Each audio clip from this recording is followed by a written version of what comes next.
Hello everybody, thanks for coming to Readercon, the first Thursday night here. I'm going to read a story called Things That Never Happened, which will be appearing in an upcoming issue of Postscripts magazine. That's a magazine published in the UK by Pete Crowther, an editor who's been very, very good to me. So I decided that since year after year I keep coming to Readercon and reading stories about zombies, I would read something else and break the trend so that people know that I occasionally write about something other than the zombies.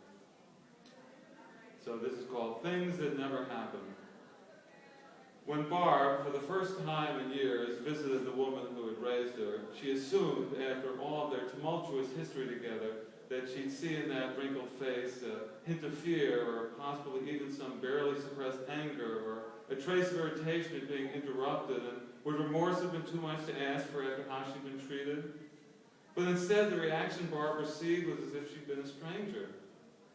As the woman in the bed looked up and saw who'd come into her private room, her expression didn't change. Not at all. Barb had arrived at the nursing home too late. "Eleanor," she said. "Hello." She was unable, even after years of therapy, and especially after the things that had recently happened in her life, to speak the word mother to this woman, to even use it in her thoughts. But then, because all she got in return for her greeting was a nod and a slight smile and no apparent acknowledgement of the minefield that stretched between them, Barb forced herself to dig deep and say a word she banished from her vocabulary long ago. "Hello, Mother." She said it as flatly as she could, her lips barely moving, but Eleanor didn't seem to mind or even appear to notice. Barb dragged a chair to one side of the bed, momentarily thinking she should ask, "Mind if I sit down?" But she was beyond asking her mother permission for anything anymore. Those days had passed, were past.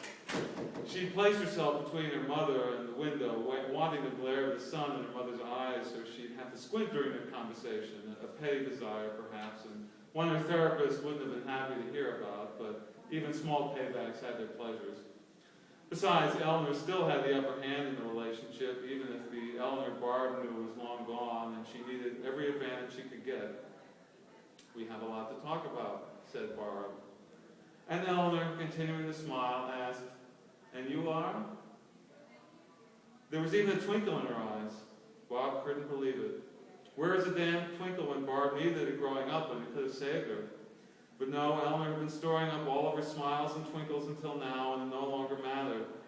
How is it possible she could be happy to see her, but then she was probably happy to see anyone and everyone who bothered to visit her? That wasn't what Barb wanted. That wasn't what Barb expected, and that wasn't what Barb needed. Too late. Much too late, but she had to try. "I'm your daughter," Barb said, trembling. So many of their conversations had taken place with Barb trembling, and as she looked at Eleanor, even in that deteriorated condition, she was brought immediately back to all of them. "It's Barbara. Don't you remember your daughter Barbara?" "I have a daughter?" Eleanor asked. "Yes, you have a daughter," said Barb. "How about that?" she said. "I have a daughter." "But you never acted like it," said Barb. "You never treated me the way a mother should. Surely you still remember at least that. You've got to."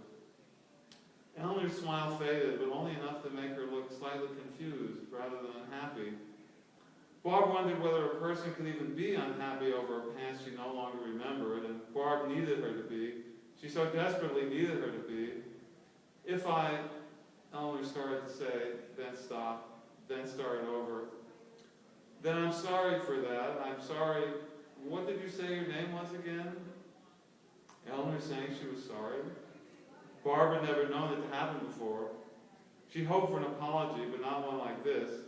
She wanted whimpering. She wanted begging for mercy and pleading for forgiveness. She wanted to see the stoic face she remembered crumple and fall in on itself. She wanted to hear the words, I'm sorry," repeated over and over again as tears streamed down the face of the woman who raised her.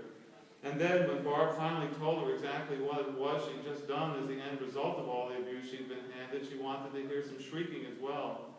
She wanted to see Eleanor fall to her knees and cry out to God, as if there was a God. Instead, all she got were empty words, a reflex of her response, like an automatic bless you after a sneeze, from a woman who didn't know to whom she was apologizing, who didn't even know either of them was anymore. Not good enough. "Do you remember me, Mother?" said Barb. "Do you remember when I was a little girl?"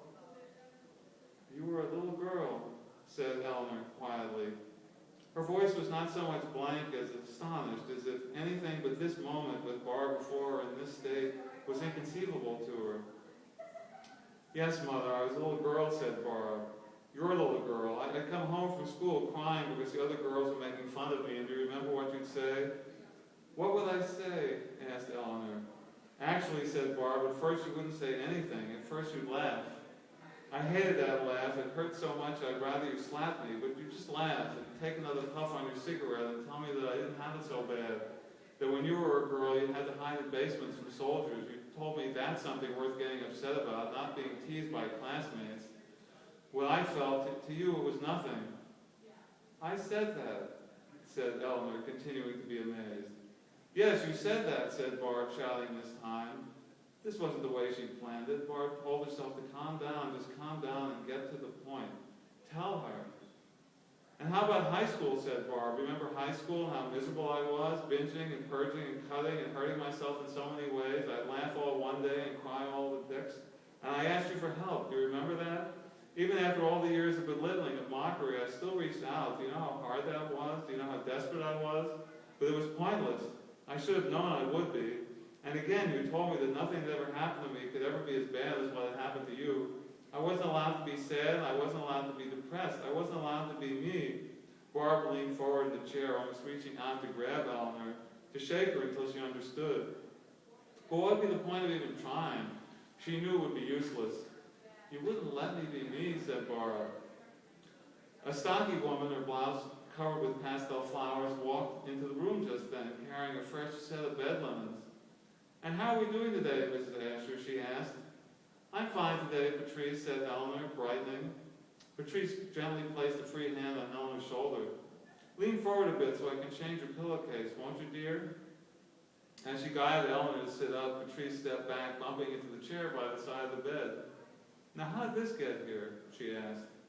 Frowning, she pushed it back into a corner, then continued changing Eleanor's sheets. Patrice moved her from one side of the bed to the other, keeping up a constant, comforting chatter until she had the woman tucked back under her blanket again. When she was done, she patted Eleanor on the back with one hand. You have a good day, Mrs. Asher. You do the same, Patrice, said Eleanor. Barb was by the bed again the moment the nurse left the room. This time she didn't bother with a chair. She was too angry to sit and so loomed over Eleanor, her shadow touching her in a way she never could. Her, you remember, said Barb. Her, but not your own daughter. Barb was so angry she had no idea what to say next. Her entire script, so carefully rehearsed, had fled. Her mother peered up at her, lifting one hand to shade her eyes against the sun. Have we met? She asked. Yes, we've met, shouted Barb, dropping to her knees. We've met, we've met, we've met. She flung herself across her mother's lap and cried. What more was there to say? Eleanor reached to comfort her daughter, but hesitated before touching the unfamiliar flesh. She turned her hands, palms up, and looked for her arms to those of her daughter and back again. Your wrists, she said, both statement and question. What happened to your wrist? Bob raised her face from the blanket and looked at the twin gashes which ran lengthwise up her arms, fresh cuts ripping through her skin alongside numerous older scars. What do you think happened to my wrist, she said, watching Eleanor's expression for a sign that someone was still home. I killed myself, Mother. I killed myself because of you. Eleanor's eyes widened and she pulled away, pressing back into her pillow, but there was nowhere further to go. No, she whispered. Yes, Mother, said Barb, and now I'm back to make you pay. What else do you think I would finally visit you? Why else do you think I would finally visit you after all these years? But how can I haunt you if you won't remember? I won't remember, Eleanor said flatly, but regardless of the emptiness of her tone, her forehead furrowed, and she turned her eyes away. See these scars, said Barb, thrusting her arms closer to Eleanor, forcing her to bear witness. This one is from when I cut myself after I broke up with Billy, and you told me you always knew it would happen because I wasn't good enough for him anyway. And this is from when I didn't get that part I wanted so badly in the school play, and you said my voice wasn't right for the lead, that if I'd gotten it, the audience would have only laughed. And this one here, you see it? That's from after Harry left me, and you said it wouldn't have happened if I'd been a better wife. These aren't scars, these are my life. I'm wearing my history. I'm wearing your history, Mother. I don't understand, said Eleanor, but Barb knew differently. She could see from her mother's eyes that perhaps she was finally beginning to understand. You told me that whatever happened in my life was my own fault, continued Barb. Then on top of that, you told me I had no right to feel whatever it was I felt about my life. And you belittled every attempt I ever made to find help. You broke me, Mother, broke me so badly, each day was agony. I couldn't take it anymore. So I ended the pain the only way I knew how. I killed myself, Mother, and I was cursing your name as I did. I want you to know that. You killed yourself, said Eleanor, the flatness gone from her voice, replaced only by horror. You killed me, Mother, said Barb, looking down at her wrist and then back to her mother, her eyes filled with contempt. You did, and you started doing it the day I was born. No, no, no, shouted Eleanor, slapping her hands at Barb, trying to push her daughter off the bed. But there was no use. Instead, her hands passed right through. She gasped and held those hands to her chest. Why are you telling me those lies? Stop it! Stop it! Patrice ran into the room and rushed to Eleanor's bedside. What's wrong, Mrs. Asher, she said. Why were you shouting? She looked at Eleanor, saw there would be no answer, and quickly ran off. You remember me now, Mother, don't you, said Barb. I can see it. You remember. Of course I remember you, Barbara, said Eleanor, sitting up, all confusion and uncertainty gone, suddenly able to push her daughter away. How could I possibly forget? I don't think I've ever known anyone to complain as much as you did. Barb held a hand to her face as if smacked and stumbled back into the chair on the other side of the room. Her mother had returned, the mother she'd remembered. What was she thinking, expecting closure? All she was in for was more pain. Mother, how could you, said Barb, whimpering, the words catching in her throat. How could I, said her mother. How could I not? Eleanor stood, towering over her daughter. Now Barb was the one trying to get away, pushing her chair back until it banged against the wall. This wasn't the way it was supposed to be. It wasn't. Compared to my life, yours was a fairy tale, said Eleanor. She held a hand to her mouth as if expecting a cigarette, then looked surprised because none was there. I was the one with a hard life. But did you ever hear me complaining? No, your father abandoned us both, but did I bitch about it? No, all I ever wanted was to give you a better life than the one I was handed, the one I learned to live with. And I did that for you. But it was never good enough. Nothing could ever be good enough for you. The words landed like blows, and Barb curled smaller in her chair. But there was no escape. Even after what she had done, how could there be no escape? How could you do this, Barb said. How could you speak to your daughter this way? You're no daughter of mine, said Eleanor, kneeling down so that Barb was forced to look her in the eyes. You have my blood, yes, but my spirit, I've yet to see it. You're weak, strong enough to complain about your life, but not strong enough to do something about it. I was strong enough, shouted Barb, her voice trembling with both fear and rage. Strong enough to do this. Barb pushed her hands forward to show once more her wounds, and this time, when Eleanor slapped out at her, she made contact, knocking them away. Only your cowardice was strong, said Eleanor. You were too afraid to live. You've always been too afraid to live. So what if you finally did what you've been doing bit by bit each day? It was as if Barb had never died. Was this what life, or whatever it was that came after life, was going to be like? Eleanor opened her mouth once more, ready to continue the abuse Barb thought she had ended, when the room suddenly filled with doctors and nurses shouting at each other, wheeling carts of machinery that blinked and beeped. Barb looked at the bed and saw her mother lying there, a doctor already pressing paddles into her chest.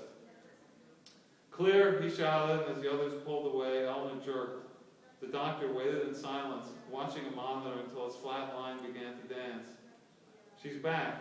You saved this woman's life, Patrice. If you hadn't heard her shouting, the doctors and nurses left the room, leaving the machinery behind. And soon Barb was alone with her mother once more. She moved slowly to the bedside. Mother, she asked. Mother, are you there? Eleanor opened her eyes which told Barb nothing. Mother? Hello, said Edelman, smiling weakly. It's nice of you to come. Am I supposed to know you? Yes, said Barb. Yes, you are. Who are you, dear? Said Eleanor. Don't you recognize me? Asked Barb. I'm sorry, said Eleanor. I have trouble remembering things these days. I've had trouble remembering things for a while. That's all right, said Barb. Eleanor smiled. It was an honest smile. Barb had made her happy. Good, said Eleanor. So who are you? I'm your daughter,